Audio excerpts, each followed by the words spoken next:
thank you for coming back to another video. I'm going to do something a little bit different today. When I first started doing these videos, my first couple of videos was to remember my grandmother. It was Obon season, and I wanted to play a few things that reminded me of my grandmother. And then from there, I started to do videos of songs that I just wanted to try out, things that I was playing around with, things that I just wanted to attempt, things that were totally non-traditional. And then I played a couple of classical songs, but now I'm noticing that I'm kind of getting back to my foundation, which is classical Okinawan music. And one of the main reasons, aside from remembering my grandmother, that I wanted to make these videos was to share my instrument, the Kucho, with people. When I first started playing Kucho outside of Okinawa, I encountered a lot of people who approached me and asked me about my instrument because it was the first time they had ever seen a fiddle. It was the first time they had seen an Okinawan instrument that wasn't plucked. It wasn't koto, it wasn't Sanshin or the Okinawa shamisen. It was a fiddle, something I played with a bow, and a lot of people had a lot of questions. And so even though I've been playing this instrument for quite a while, there are still people who come up to me who have questions and they want to know things. And with these videos, I'm able to share what I know and what I've experienced with whoever's out there wanting to know about it, who has any interest in it. So today, you see, I have a number of instruments with me, and I wanted to talk a little bit about the evolution of my instrument. The one that I've played thus far is this one. This is the Kucho that I play when I perform. This is my instrument that I feel most comfortable with. As you notice, there are 5 pegs, and that means there's 5 strings. The middle 3 strings are an octave higher than the Sanshin. So these 3 strings in the middle are the main strings. But we also have this higher string, which goes beyond the sound of the 3 strings, so that I don't have to shift or move my hand around as much. But this last string over here, this bottommost string, that is to follow melody or singing, the vocalization, when it goes below what the Sanshin can do. And so really the Kucho, this 5-string Kucho, is the most modern take of my instrument because it gives the widest sound. But if you go back to what the original instrument is supposed to be, it really is supposed to be a bowed Sanshin. So this is the 3-string Kucho. Again, if you compare it to the 5-string, this one obviously has 2 more strings than this one, but that's because this one doesn't have the highest most string and the lowest most string. This really has just 3 strings that are similar to the Sanshin. And then from this 3-string Kucho, a very famous Kucho sensei named Watarizo sensei, he created this type of 4-string instrument so that it includes this bottommost string that goes below the Sanshin's register, because there are times when the singer does sing below the lowest most string on the Sanshin. And so he created a Kucho that had this 4th string in order to follow the vocalization. So again, if you can see, you have a 3-string and you have a 4-string over here, and this is so that the Kucho player could more easily follow the vocalizations of the singer. Well, from this 4-string from this 4-string Kucho, we then went to the 5-string, because there are some songs that go not only beyond the 3 strings of the Sanshin, but on the Sanshin you would even shift. You would go from your original positioning and you would shift down in order to play the song.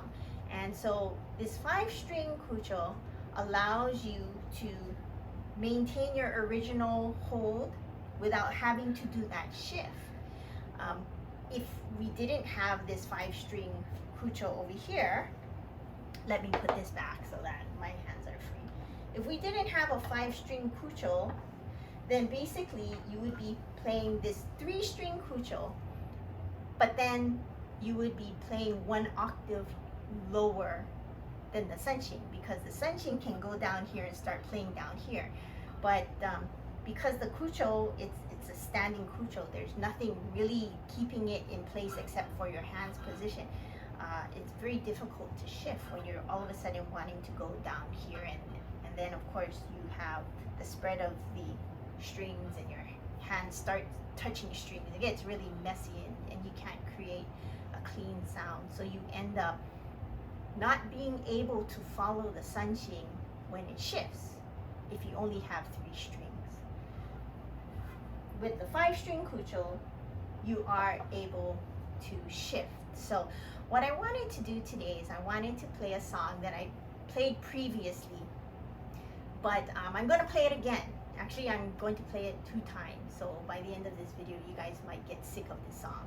But the purpose really is to show how Kucho, the instrument, has evolved, and how it has evolved in order to accommodate Okinawan music. The classical music. It's just that now you have a more updated version of the instrument so that it has a greater flexibility to play and to accompany the Sanshin in a more fitting and perhaps even more appropriate way. So the song I want to play for you is called Tachiutushi.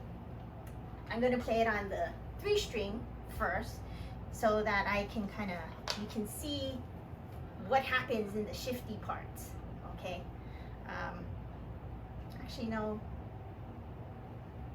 You know what? I'm going to actually play the 5-string first, because I think if I play the 5-string and you get to hear what it sounds like with the shift, without having to do the original, octave.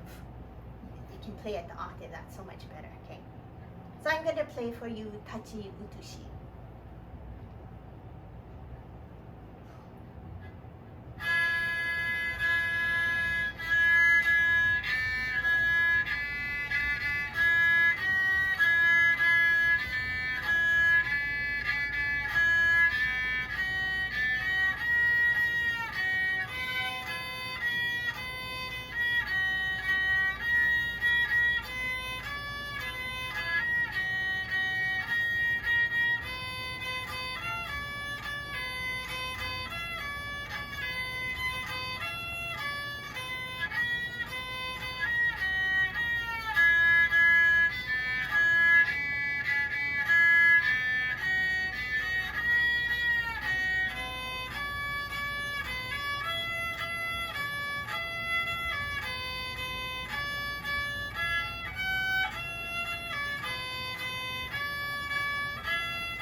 So that was Tachiutushi, playing this 5-string Kucho. And as you can see, I could very easily just keep going up and up and up.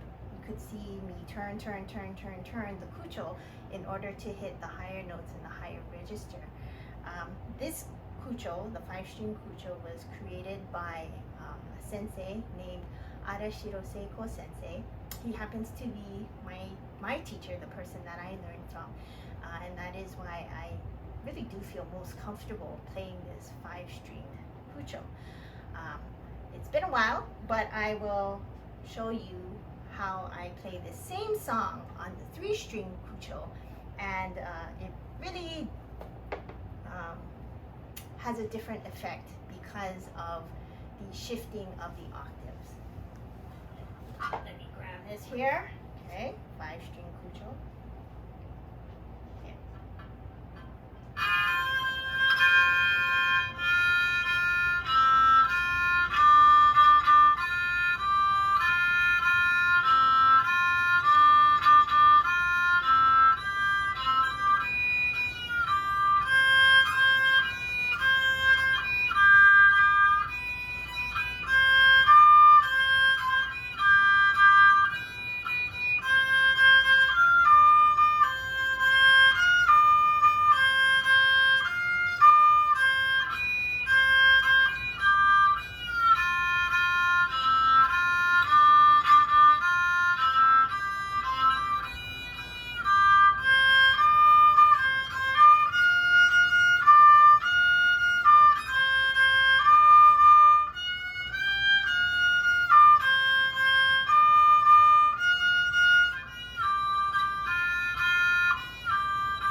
So if you notice, this Kucho, because it is a lower register, I can't go higher. So unlike the other Kucho, I could keep turning. There's nowhere else to turn. So what I do, I jump back to the lower strings. And you know, I just wanted to show you guys how there are different instruments. All of these instruments, the 3, 4, and 5 stringed instruments, they're still being played by various musicians. There's no such thing as a good or a bad, a right or a wrong. It really is the instrument of your choice, and everything has to do with what your teacher recommends you to play. But I just wanted to do something, I guess, a little bit educational today and introduce you to the different variations of my instrument. And I hope it was interesting and a learning experience for you. So thanks for watching.